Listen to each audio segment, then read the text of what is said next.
Now, shouldn't this be put down in an agreement where the two countries agree on that? The High Aswan Dam, for instance, and the Owens Dam that was built between Egypt and Uganda. Egypt paid in the Owens Dam in Uganda for Uganda to benefit from hydropower and for Egypt to benefit from storage over there.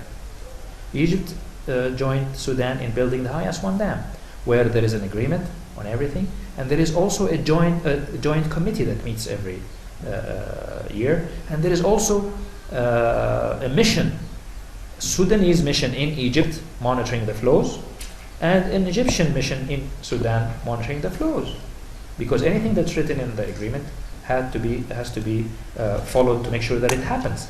But to say that there is not going to be irrigation, or this is not, I think that you are all experts in international relations and political science, and you know that these kinds of things need to be confirmed in joint agreements. I think I will leave it at there and maybe wait for some discussions or questions and issues. Thank you.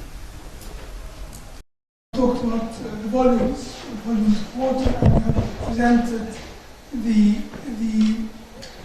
total water situation in the Nile River Basin. You have talked about what green water is, what blue water is, and you have looked at the combination, at the totality of the waters as meeting the demands of riparian countries of the Nile River.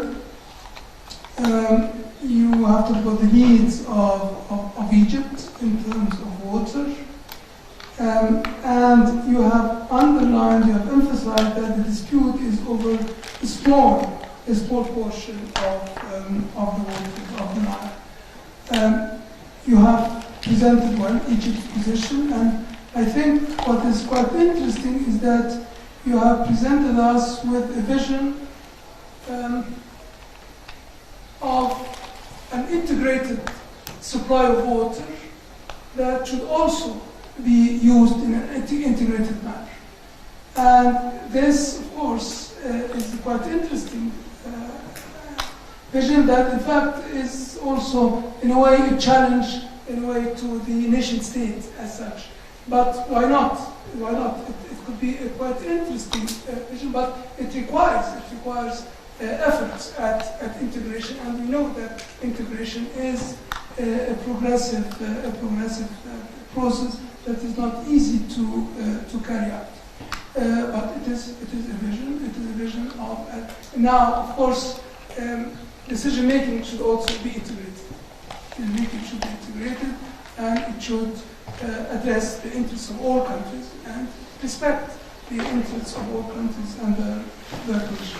We have had, I think, what is quite interesting, that we have had a presentation on how Egyptian policy is made, and then we have had a very interesting presentation of the points of view of countries which are not represented here, the rationale for their position. I think we can only reach a certain sort of solution if we understand the rationale of others, even if we may not be in agreement with all of the elements of the rationale. And finally, we have had a good presentation about the technical issues, about the rationale for the Egyptian position.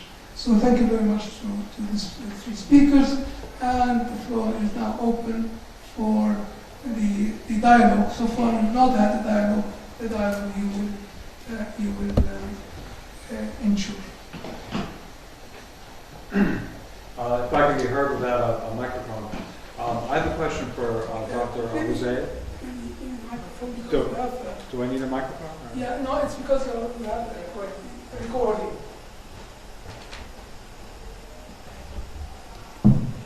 Okay, my question is for Dr. Abuzeid. And my question is about climate change and the potential impacts of climate change. It's been, I believe, if I understand correctly, that the Nile is at its headwaters is replenished each year by two systems of monsoons, one coming from the Indian Ocean, one coming from the Atlantic Ocean. And there's been, I think an important point in your presentation is that there's presently plenty of water upstream to go around if it's managed in an intelligent and cooperative manner. And my question is the suggestion that climate change could disrupt those systems of monsoons and their timing and when they arrive in the highlands, is that scare talk, or is that something that there is scientific basis for believing that there is a real concern that those systems could be disrupted to the extent that either the volume or the variability of the Nile is affected? Thank you very much. We'll take a few questions and then. Yes, please. Hi, I have a question for Fatma. I just wanted to know the trilateral team, international team that was supposed to assess the dam, have they come back with feedback on potential impact of the dam, Renaissance Dam, on flows downstream? And what is the reason? I mean, if countries such as Ethiopia continue to do what they want on the basis that it's their sovereign right to do so because the water is flowing through their doorstep, would it encourage other countries, now you have 6 countries, other Nile River Basin countries to perhaps ignore the rule of seeking Egypt's, or of informing Egypt, or ignoring the rule of no harm? In such a situation, what recourse does Egypt have? I'll take a third. Yes, please. I want to thank all the speakers and the different points of view presented. I have a question still that may have been partially answered by Ms. Fatma Zahraa about what Egypt is currently doing in terms of trying to improve relations with the Nile Basin countries, and have things changed after the revolution, or are the relations still in poor shape? And what are the challenges to Egypt? The real challenges posed to blocking Nile water from coming over with the same quantity and not satisfying the needs of the increasing numbers of population here in Egypt over the coming years. Is there a real challenge to securing our needs from the Nile water, despite the efforts being referred to of investing in Ethiopia? I think these are still very limited in scope compared to what other countries are doing, and compared also to the late timing that we started investing in Ethiopia and other Nile Basin countries and trying to improve the relations with very late comers. Do we stand a chance, or no chance?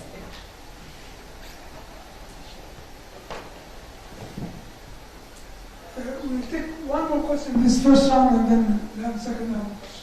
Dr. Allison? Mine's actually a follow-up on Dr. Lila's. So.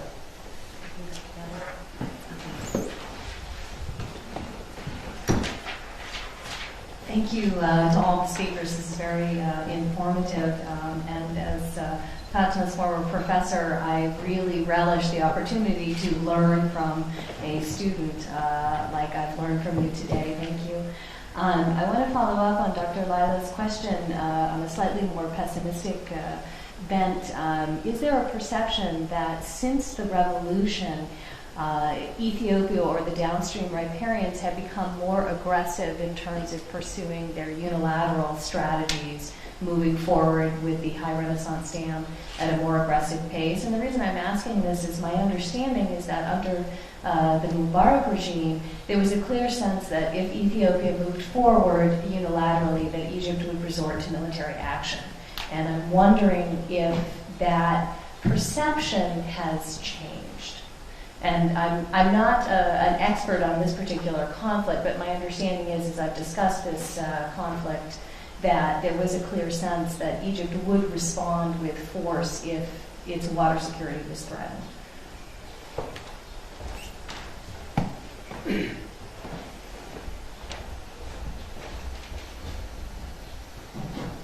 will allow myself just one comment on this before getting it. You know, I think the question of military response was a joke. It was a joke. How far is Ethiopia from Egypt? I'm just asking the question. So in sense that it's really a joke. Dr. Khaled, the first question was addressed to you, so please, and then you give the floor.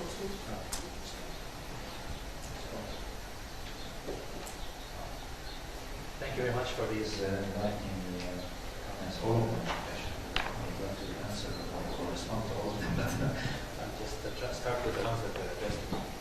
Climate change, I think it is, in fact, being considered under the Nile Basin countries, not just upper Nile Basin countries, but also Egypt. In fact, Egypt was leading scientific modeling simulation to downscale the global circulation model that were done for climate change, and they downscaled it on, there was a project that just ended a couple of weeks ago, where they actually did this, what's called downscaling of the global circulation model on the Nile Basin to look more in depth about the impact.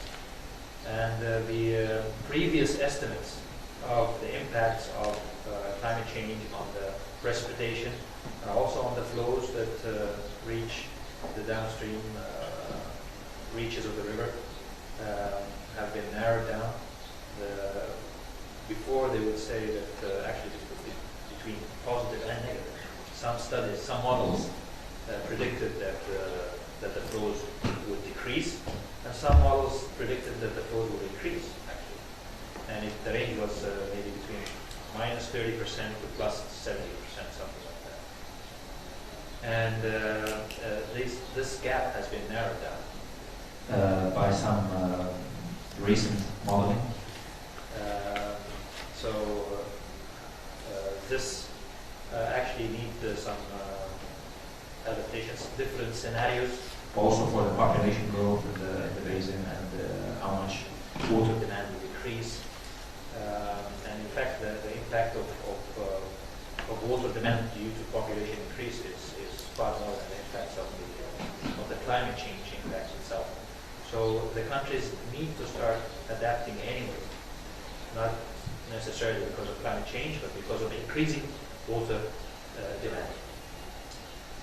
Climate change will only exacerbate the impacts one way or another. I think this is a very important point that it is being considered in policies where the countries and regions is also. Not just ask where that data can be found, more recent data. Yes, I can provide you with more information on this. There was a project called Climate Change Management, Risk Management Program, which included the Ministry of Water Resources, the Ministry of Environment, Ministry of Agriculture, and it was a joint project. In fact, the Ministry of Agriculture also looked at some crops that would adapt to climate change. So it was a very integrated project. I can provide you with information how to get more data on that.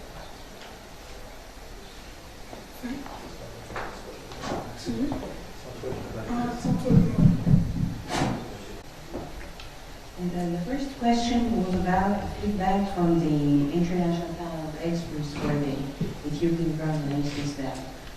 The thing is that this dam, this panel of experts just started last year. And they made till now 5 meetings for this panel of experts. You know that the main objective of this panel of experts is to see if the dam has impacts on the downstream countries or not. And to reach this conclusion, we need studies for the dam. In fact, the Ethiopians represented till now the studies which they have. But the thing is that most of these studies are primary studies. They are not enough for such a big dam. So, and this this was written in the media and said in the media many times. What the panel of experts is trying to do now is to try to fill the gap of these studies. And it is supposed to be another meeting by end of May, in which they will have like an interim report for this panel of experts. Through this interim report, we will know how far the Ethiopians reach to in these studies, if they are enough or they need more or whatever. So we'll see by end of May the results of the panel. It is still working. But the problem, as Dr. Khaled said, is that the dam is under construction. This is the thing. Until now, they have finished 28% of the works in the dam, and this is very dangerous. So we will continue with the works of the panel of experts while they are building till we reach the final report, and we will find that 50% of the dam was built. So it will be statistical. The second question was, does this unilateral act from Ethiopia will encourage the other riparian states to do the same? In my opinion, it is yes and no. The thing is that these countries, as Dr. Khaled said and as Dr. Hamid Ali said, they don't need the water in the water course. They just need projects to attract their water losses. You know, I have been working, as Dr. Barade said, in Tanzania for I worked for our embassy there in Tanzania, and they had a project, they call it Shinyanga Kahama project. This project depends on taking water from Lake Victoria to irrigate the lands very near from Lake Victoria. You know, the other countries, they oppose this. And the second thing is the primary study for this project was the feasibility study was saying that this project will cost about $200 million. Until now, it reached $470 million. So imagine, it's very costly. It costs a lot of money to take water from the water course for these countries, for upstream countries. But for us, it is very easy because this is it is very easy, and at the same time, we need it. So we'll find a solution if it is not easy to take the water out of the course. The other question is for Dr. Laila. You said that what Egypt is doing, especially after the revolution. Yes, there is a change in the attitude of the Egyptians towards the Nile Basin countries. And this is not, in my personal opinion, this is not correct. Because we are approaching these countries because we need water. But before, we ignored them. We didn't ignore them. But the thing is that we didn't approach them properly. We just treated them like a donor and the recipient. And they consider us as the Europeans, as donors, not as partners. In Swahili, they are saying, I need you to be Rafiki. Rafiki means a friend. I need you to be a friend. And the friendship is not donor and recipient relationship. It is a friendship. You give and you take. And this is our new vision after the revolution. We are we are trying to not just be donors, but we are trying to take from these countries. For example, we are making at the Office of the General Coordinator, we are organizing like an initiative, as I said in my introductory remarks, the Egyptian Initiative for Development in Nile Basin countries. In this initiative, for example, we made a pilot farm in Ethiopia. We will start by the end of this month. In this pilot farm with Ethiopia, before pilot farms, we had to do this in pilot farms. We give everything to the African country. Even the directors, the staff in the pilot farm, and the other country didn't give us anything. But this time it is not the same. The director of the farm will be Egyptian, and his deputy will be Ethiopian. The manager of the, I don't know which section of the pilot farm will be Egyptian, and there is another one who will be Ethiopian. That is our vision now. And the challenging for securing our waters. Dr. Laila, I will tell you something. You will never find an Egyptian negotiator who will make any concessions by any means for our waters. Never. This 55.5, as Dr. Khaled, is not already enough for us. We need more. So no politician will jeopardize his reputation, his political reputation, and make any concessions on this.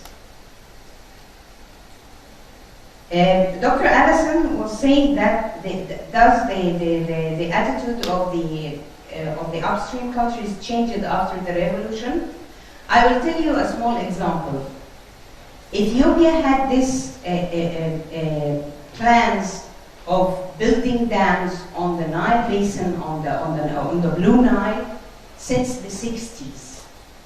And this dam exactly, which is the Renaissance Dam, they had the plans 5 years ago. But they just revealed it just after the revolution. And they didn't reveal it as the Renaissance Dam. They started saying that it is X project. Then they said they changed the plans and saying, no, this is the border dam. They changed the design and the capacity of the dam many times. Even the location of the dam, they changed it.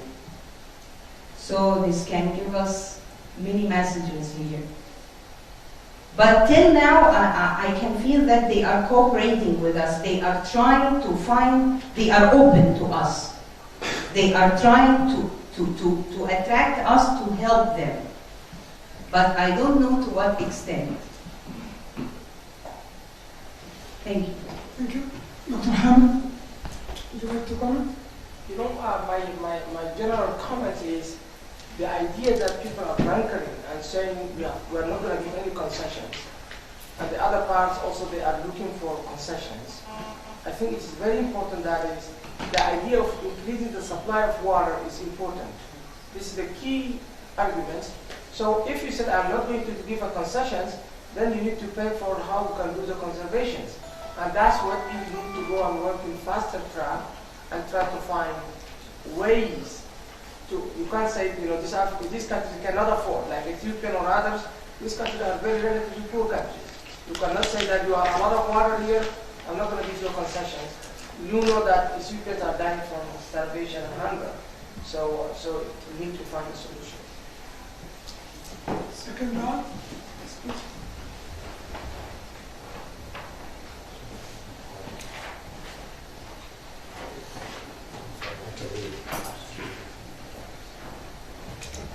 Thank you very much.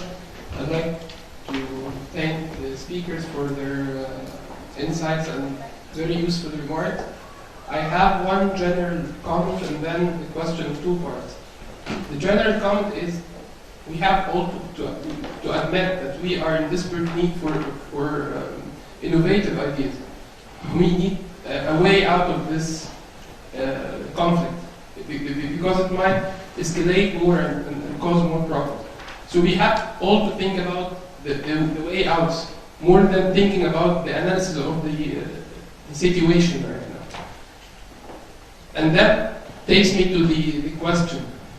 The first part of the question is directed to Dr. Hamid. Dr. Hamid, now you are the Egyptian foreign minister and you decided to join the CFA. How can you guarantee for Egypt the required or the enough or the fair share of water, what will you say to your people to convince them that this was the what was a right or a rational step? How can you make it? And put yourself in the position of the Egyptian government, and you might tell us how can we do it, or you might show us that it's useful and there is something missing in our way of thinking. This is the first part of the question. The second part is directed to Dr. Khaled. In case we insisted, the Egyptian government insisted that it's not going to join the CFA, and we will keep our position as it is, what could be the comprehensive solution that would be considered a way out of this problem? What is the other alternative? I mean, now it's time to talk about solutions, alternatives, not about the same arguments and the same debate, because we're not going to solve the problem by proving that my argument is stronger than yours, or yours is weaker than mine. It will not lead to anything. Now we need to find a solution that is satisfactory to all parties and a compromise that's acceptable to everyone. So I hope you can give me this the answer for my question. Thank you.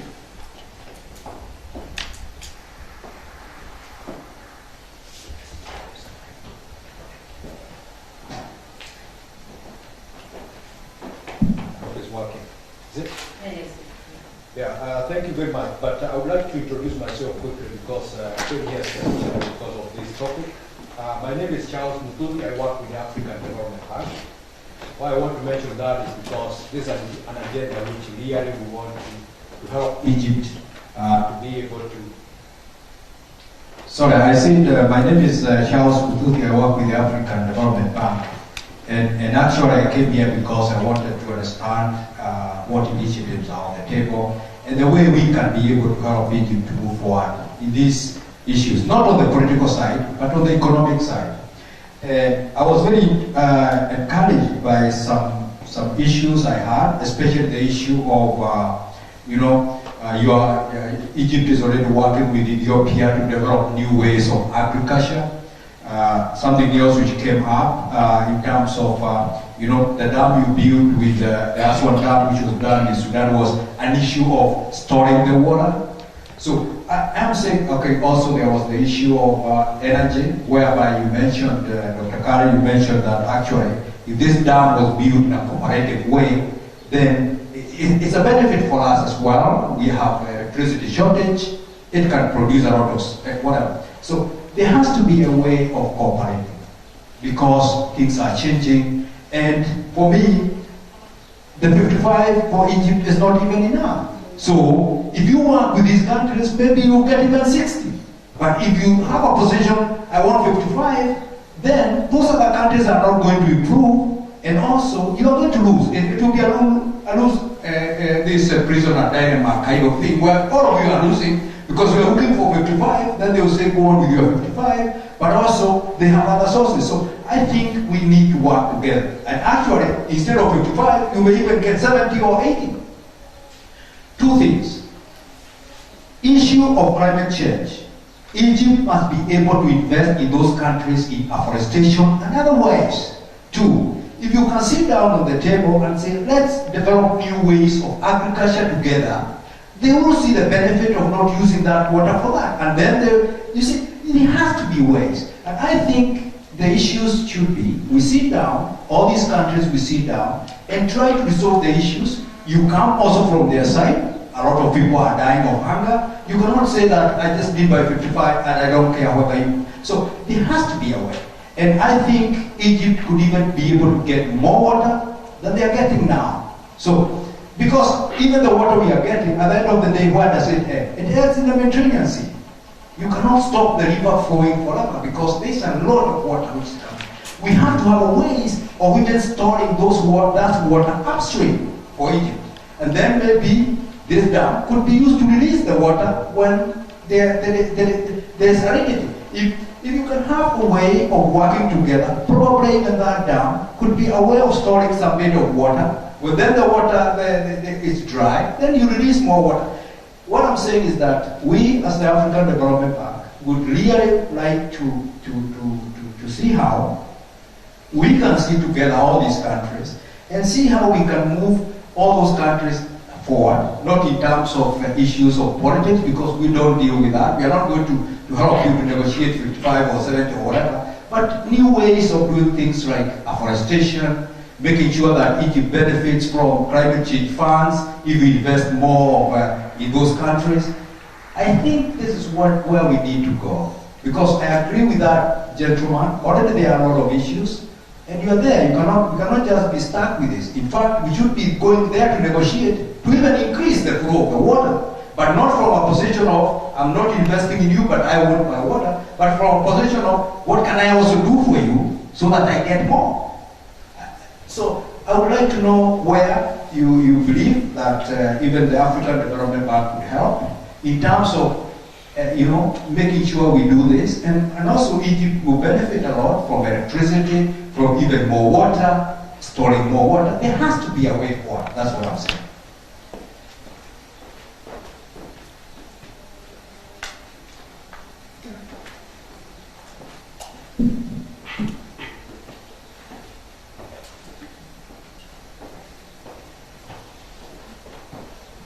No one else asked for the floor, so yes. Just a follow-up question. You said that 28% of the dam is already built, and it seems as if no matter what happens, it's still going to build the dam. Now, if the dam is built and Ethiopia continues to build the dam because it cannot seem to be backing down, what sort of alternative strategies does Egypt have to ensure that it gets its, you would say, its fair share of water under the agreement? Since this question is addressed to Ms. Fatma, so we'll give her the floor, and then Dr. Khaled, and finally Dr. I will ask you a question, another question, and I will answer the same question. Ethiopia is going to build the dam, and it's going to generate 4,000 megawatts from this dam. Is it Ethiopia will be able to use all this electricity within its borders? Never. Of course, it is going to export, and this is the main target for the Renaissance Dam, is to export electricity to the other countries. What are the other countries surrounding it? To Kenya, to South Sudan, to Sudan, and to Egypt. I think Egypt will be the biggest consumer for this electricity. So Ethiopia doesn't have any other alternative, but only one, is to cooperate with Egypt.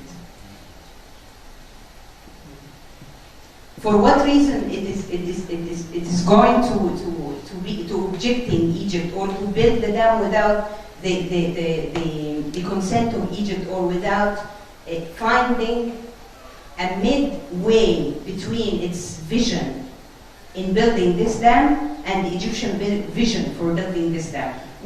Of course, we are encouraging the Ethiopians to build such a dam, but not in the actual design. If it has negative impact, if the actual design has a negative impact, of course we will not approve, because it will harm us. But what about the Ethiopians? They don't have any other option. Where will they export the electricity? But the negotiating table is not even. You need the electricity. Yes, we need the electricity, and they need to export this electricity. So it is both beneficial for both of us. It is a win-win situation. We have to sit together. After May, we have to sit together and talk and see a midway. I think there's a comment I would like to make on this one, because this is a very important question, madam. But the problem is, you're forgetting that Africa has got a master plan for interconnections of electricity, and Sorry, you're forgetting that Africa has got a master plan for interconnections of electricity, and I believe as we talk right now, they are building the grids which will connect electricity from there through Kenya and all the way to South Africa. So I think you need to talk earlier with this, because all these countries, even Kenya, Ethiopia, Tanzania, they've got a lot of energy shortage, and I think the interconnection is being developed. I just wanted to make this dimension so that we don't say they have no alternative, when already I know that already Kenya has signed an agreement with them to import electricity. Kenya is in terms of, I think the generation company, I think they have already signed agreements to import a lot of electricity from Ethiopia. So I think Egypt should be on the table. That's the point I'm making. Thank you very much, Dr. Khaled. Thank you very much for the comments and questions. I just want to go back also to the point of the panel of experts, because I just attended a workshop a couple of days ago on the impacts of the Renaissance Dam at the Cairo University, who's some of the experts are actually on the panel. So it seems that there are going to be impacts of this dam. And these impacts are, if you look at, for instance, the capacity of the storage of this Renaissance dam is around 74 billion cubic meters. The flows that come from the Nile, Blue Nile, is around 45 billion or something. It depends on how, what is the plan for filling this dam. If this dam is being filled in 3 years, this means that the flow from the Blue Nile, which is part of the 85% of the water that comes to Egypt, comes from the Ethiopian highlands. So if you look at this 85% being stopped for 3 years, this is going to be a very huge impact. Not only that, but also this additional storage will create additional evaporation losses and additional seepage. This Great Rift Valley, which is in the Ethiopian highlands, and right now if you go there, you see water springs and you see lakes and things like that. And if you have the big storage, and there is a lot of tectonic movements in this region, so there might be a big amount of seepage losses also as well. And then you have also the risk of using the stored water for irrigation or for other withdrawals, which will reduce the flows downstream. And right now there is no flows that go to the Mediterranean, by the way. I mean, all this water is being used fully. If it goes to the Mediterranean, maybe agriculture, drainage, or wastewater or something like that, but the water is actually fully utilized. So definitely there will be some kind of an impact. And unless these impacts are studied well and mitigated well and minimized, there might be disaster and agreed upon as well. There might be some major issues. These waters in the countries, you know, Egypt has the least per capita share. If you look at the green water, the blue water combined in all the countries of the Nile Basin, you will find that Egypt is actually the least per capita share. So I don't think it's possible to even think about giving up the 55.5 billion cubic meters in hope of getting more. I don't think that the politician, the Egyptian decision maker, would even opt for this kind. But the way out, or a solution, is that if all the countries, for instance, agreed to maintain the existing uses for all the countries. We have 300 million people, right? It's 300 million people within the basin, maybe, or within the countries of the basin. But if we say that, I mean, these people are living, I know that there are some poverty in some countries. It is not because of lack of water, but it is because of lack of services, of water supply services. I mean, I've seen in Ethiopia people, very poor people, that go thousands tens of meters to get some drinking water, but they live on the lake. So it's not a matter of not having, maybe it's the media that puts that in their mind, that Egypt is losing their water or whatever, but it's not the case. The fact is that water is available and it is enough for everybody, but the services, the infrastructure for drilling a well, for instance. Drinking water could be supplied in remote areas in the Nile Basin countries by drilling groundwater well without even affecting any flows to the river itself, even within the basin itself. So if we would say that the current uses for all countries, not just for Egypt, for all countries, from the Nile River Basin, irrigated agriculture, rain-fed agriculture that is existing, that's their right, and it would be assessed properly. And by the way, this assessment is not very difficult. I've made this assessment myself, and I've calculated the green water and blue water in each country, how much rain-fed agriculture is taking, how much drinking water, everything. So it is possible that such an assessment could be made. The African Development Bank could actually really help in having this joint study between all the countries. The Nile Basin Initiative had this water resources assessment study as one of the main studies that needed to be done, so that all the countries agree on what are the current consumptions from all types of waters, and it has been postponed for political reasons from countries that don't want to do it. So I think that science and the true intentions of international development agencies that really help in studying and making all the scientific facts available and real would be a very good start. And then joint projects. Let's forget about the CFA, about discussing legal and political and all these matters, but let's think of joint real win-win projects. Real win-win projects. The Jonglei Canal, for instance, if the African Development Bank is looking for something to work on, the Jonglei Canal in South Sudan. This was a joint project to make use of the water losses.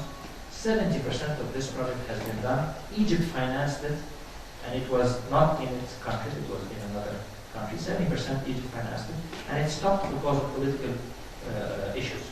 Now, when Egypt goes to South Sudan now and discuss on many different cooperative activities, unfortunately, the South Sudan does not want to put Jonglei Canal on top of their agenda. So politics, unfortunately, plays a role in stopping development activities.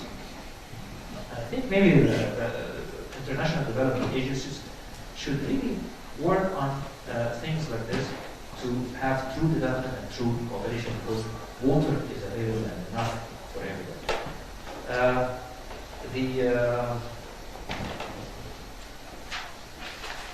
I think I've covered most of the things. The last part on the electricity. I've heard also that the ransom stand will be supplying electricity to Europe. So, seriously, Yes, yes. so you don't know unless you have a written agreement. You can't really tell, and we can't really, or a country cannot really depend on just them or thinking that they have to sell it to Egypt, or Egypt is the only user. It's not really, definite. It's possible. It makes good sense. But inter-grid connections and things like that, Sudan is also getting part of it, or would like to get part of that electricity. So I think there is room for cooperation on these kinds of structures, but they have to be agreed upon early on, before even the design. Thank you, Dr. Hamid. Okay, the question about what are the solutions, and if you are foreign ministers, that's a tough job. But what I would my take over here is, I would like to advance science and put the politics behind. But what will happen is, if we put the politics and politician ahead of it, that's when we end up, we're not going to find a solution. Here it is what I would suggest to the Africans and others. First, this dam, the residence dam, I'm not going to stand against it, rather than trying to be a partner on it by any ways. And also to refilling this dam. I don't want you to fill it in 3 years, neither 4 years or 5 years. I want to be refilled in a longer period of time. And this is also something could be negotiated, rather than let the super say in 3 years they want to fill this, because that will dry out the whole thing. So that should not be an option. And I don't see even the super, they are contemplating doing it in 3 years. Probably that as a bargaining chip so that you could say, okay, 6 years or something. But at least I will try to push it. For 10 years, this is supposed to be flipped in 10 years, and we try to economize the water in one way or another. It is possible that we could get that water in 10 years, if you want. The other thing that I will look at on it is from the partners. This is the example that I was just reading this very recently is the agreement in the Indus River that has happened between Pakistan and India. Because that was, India was taking all the water, just like Egypt. And Pakistan is looking for water and said, okay, we are going to create a trust fund. That trust fund could be used to collect water and try to get the green water, for example, and collect it. So the idea is we will push it very hard, saying that let's give a grace period from here to 10 years. Let's keep for 10 years with the current quotas that we have. But within that 10 years, let's do this. Let's bring this trust fund, or the Nile Basin Trust Fund that was created in the World Bank things, and bring these things and start empowering those countries to collect more water, improve these jungle things, also will be part of that agreement. Because the Southerns right now, they are trying to position themselves. Actually, they want and join the agreement. The thing is, they don't want to make something that is like a unilateral. They want to do it as a multilateral. So it is supposed to come to the multilateral solution that where Jonglei and others will be used to collect the water. Even though there are some studies saying that if you try to dry those swamps, it has an ecological impact, whatever. But still, there's a lot of waste that is going to happen from the evaporation, from the seepage that could be collected, because Nile water, the white Nile is only drinking 16%. So that 16% could be increased to 20 to 30%, whatever it is. I think there is a formula that people need to work on it, and I would like to use that example of, the Indus River things, the agreement between Pakistan and India. This is a very good model that to bring it in, to get a trust fund and let the African development get in, let the World Bank get in, and build these funds, and let's work it out and improve it. The other thing that has come to my mind is if you look at the amount of water, as I said, it is not whole a lot. Even this 84 billion cubic is not a lot. It's almost about 2% of Ramadan River, is about 6% of the Congo River. It's about 12% of 17% of the Niger River. So it's not that huge amount. The only thing is too much politics, and the politicians are not going to give a concession, neither they are finding the solutions. And that's why this is stalling. But if Egypt, bunkering down with the current positions right now, this country have a capacity to do it unilaterally, and not only this, the countries that antagonize Egypt, they have a chance to get through those countries and give them the resources to build over and over and over. Uganda doesn't need water. Okay, Kenya doesn't need that much. Even if they want it for drinking water. Ethiopia need it for electricity. So I think this is a win-win model. People need just to come out and try to increase the supply, try to build more funds. And if you bring those funds, I'm sure that the countries are trying to opt out. And even they can put incentive mechanism that is the country that is rationalizing water, they will get more support. Egypt also people need to teach about the conservation. I see that I was from Sudan and I've seen in Egypt, Egyptians doesn't know how to conserve water. They just flush water so much. Unbelievable. Okay, they just feel like it's going to go to the Mediterranean, let us use it up. But I think also we need to have conservation of uses of water, very important. That should be embedded in the curriculum, embedded in the schooling and everywhere else.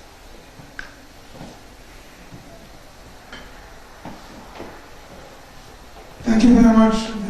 The answers were as rich as the interventions, and the interventions from the floor were as rich and as high quality as the contributions from the panel. So thank you very much to all of you. I liked your question, in fact, and your comment about it's not about whose argument is valid and whose argument is not valid, and how we should move forward. And then our guest from the African Development Bank has has pronounced the word, there should be a way of cooperating. International society only works by cooperation. International law is cooperation. Either it breaks down and then it's conflict, otherwise it's cooperation, because there is no central authority in international system. So we should forget really about imposing any solutions or preserve or protecting one's interest at the expense of others or vice versa. I have a little disagreement with my good friend Dr. Hamid about politics being set aside. Conflict over resources is politics, and the solution to conflict over resources is politics. And the question really is about how you can put technical solutions at the service of politics. And this is, I think, the heart of what politics is. How to make use of technicalities in order to advance your cause and in order, in fact, to avoid conflict and to expand resources. We know that in times of economic crisis, all political problems come up in terms of economic crisis. So imagine in times of crisis over waters, of course, all political problems will come up. Let's not forget that the first international organizations were created for rivers in Europe, the Danube and the Rhine. Maybe not about volumes of water, but about the problems of rivers. In Africa, there is another river that also is a source of conflict, that is this Amizi river. So why not learn and exchange? There is a river in Asia. The Mekong is also an object of conflict between the riparian states. So let's not imagine that there is a solution that can be imposed. And that's not ridicule others' arguments or others' interests. All interests are legitimate, and all countries have their own rationale. And it's only by recognizing the validity of rationales that we can move forward. Here we have, as Dr. Khaled said, Egypt has the lowest per capita water share. But what's quite interesting is that this is the country that is the most developed at the same time. It has the least per capita water share, and it is the most developed. So how to reconcile this? That countries have a very high per capita income have not.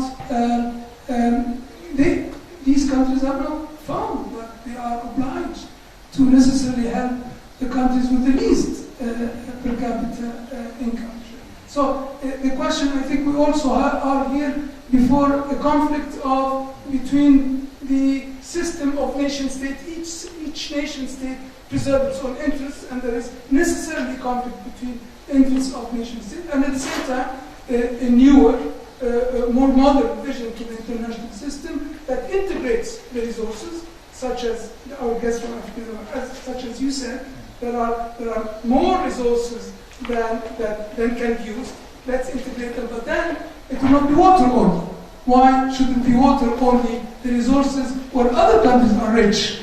Yeah. So you will have any integration scheme has to integrate more than one area of cooperation. This is really a fascinating subject, and it's good that international society is alive, and it's alive by its conflict also.